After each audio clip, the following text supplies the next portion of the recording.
Hello students, in previous topic we were discuss about the star schema. The main demerit or disadvantage of a star schema is it apply the denormalization form of the dimension table. अगर हम star schema की बात करें तो वो fact और dimension का combination होता है, लेकिन जहाँ पे डायमेंशन हमेशा डीनॉर्मलाइज फॉर्म में रहते हैं। इस प्रॉब्लम को ओवरकम किया गया आपके स्नोफ्लैक स्कीमा के थ्रू। हम ये भी कह सकते हैं कि जब the major difference of the star and snowflake schema is snowflake schema कभी भी डीनॉर्मलाइज फॉर्म में नहीं होते हैं। It means it always consist the attributes of the dimension table in a normalize form, और नॉर्मलाइज होने की वजह से डेटा रिडंडेंसी के चांसेस ऑफ स्टार स्कीमा बहुत ही लो होते हैं। सिर्फ इतना ही नहीं, अगर हम वापस से इसका कंपेयर करें ऑफ स्टार स्कीमा, तो स्टार स्कीमा के कंपेरेटिवली इन स्नोफ्लैक स्कीमा डायमेंशन टेबल के लेयर्स होते हैं और लेवल्स होते हैं। इट मीन्स एक डायमेंशन टेबल को स्प्लिट किया जाता है इन अ सब कैटेगरी, और हम ये भी कह सकते हैं कि एक टेबल का सब टेबल भी होता है which is defined as the level of dimension. Due to the normalisation form, snowflake schema applies the join query. Star schema में जॉइन क्वेरी अप्लाई नहीं किया जाता था बिकॉज कंटेंट्स नॉर्मलाइज फॉर्म में नहीं होते थे, लेकिन स्नोफ्लैक स्कीमा के डायमेंशन टेबल के एट्रीब्यूट्स नॉर्मलाइज फॉर्म में होते हैं, इसलिए इस पर क्वेरीज अप्लाई होता है और जॉइन क्वेरीज भी अप्लाई होता है। Query, because of the normalization term is available in the snowflake schema, the queries is quite easy than your star schema. इसके queries थोड़े ज़्यादा easy होते हैं star schema के comparatively. Okay, if we take the example of the star schema, this is the example where sales table is a fact table and connected with a dimension table book. But book has two layers. One is the book table and another one is the book description. Book description is the second level of the dimension table of a snowflake schema, जहाँ पे sales table एक fact table है जो book table which is the normal dimension table को connect करता है, और book table अपने लेयर्ड लेवल को कनेक्ट करता है which is the book description. अगर हम बुक टेबल और बुक डिस्क्रिप्शन की बात करें तो book table has attribute like book ID, book title and price, whereas book description consist the attribute book ID, book title and author name. Okay, so यहाँ पे book table and book description are the level of the dimension. After the star schema, after the snowflake schema, the next schema is fact constellation schema. हमारा जो दूसरा schema है वो है fact constellation schema.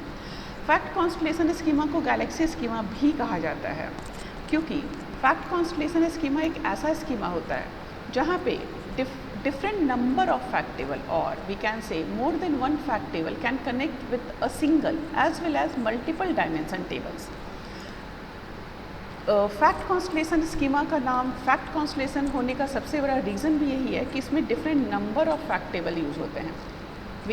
We can apply two or more than two types of fact table to connect the relation between the tables. जैसे कि यहाँ पे हमारे पास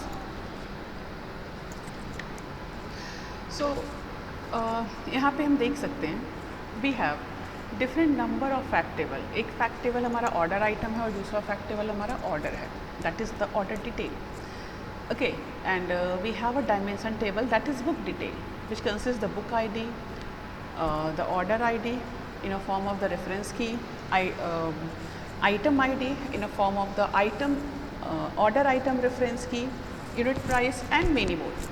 So fact constellation schema ऐसा स्कीमा होता है जहाँ पर different number of fact table apply होते हैं with the dimension table. यहाँ पे you can apply different number of dimension table with different number of fact table also, or you can apply a single dimension table with different number of fact table. अगर हम structure of fact constellation schema की बात करें तो in compare of star schema and snowflake schema, fact constellation schema complex होता है because of different और multiple fact tables, और ड्यू टू द कॉम्प्लेक्सिटी और the different number of fact tables इसे मैनेज करना थोड़ा डिफ़िकल्ट हो जाता है। चूँकि different number of fact tables इसमें होते हैं, उसकी वजह से डायमेंशन टेबल का साइज़ भी इसका बहुत ही ज़्यादा लार्ज हो जाता है, ठीक है। So these are the disadvantages of your fact constellation schema. Now the next one is the differences of star and snowflake schema. If we take the differences of the star and snowflake schema, as we know, star completely denormalized होता है, जबकि snowflake completely normalized होते हैं based on the dimension table. अगर हम star की बात करें तो स्टार में डायमेंशन टेबल कैटेगरी वाइज होते हैं, जबकि इन स्नोफ्लैक स्कीमा डायमेंशन टेबल स्प्लिट होते हैं अदर एडिशनल टेबल्स में भी, so that you can normalize them easily. Star schema में रिडंडेंसी और data dependency, data repetition high होता है, वेयर एज स्नोफ्लैक स्कीमा में ये बहुत कम होता है। ऐसा नहीं कि बिल्कुल नहीं होता है, बट बहुत कम होता है। Okay, in star schema queries में ज्वाइन की ज़रूरत, मतलब दो टेबल को कनेक्ट करके ज्वाइन कमांड लगा करके दिखाने की ज़रूरत नहीं होती है, जबकि स्नोफ्लैक स्कीमा में it is mandatory. So this is all about the schema structure of your data ware house.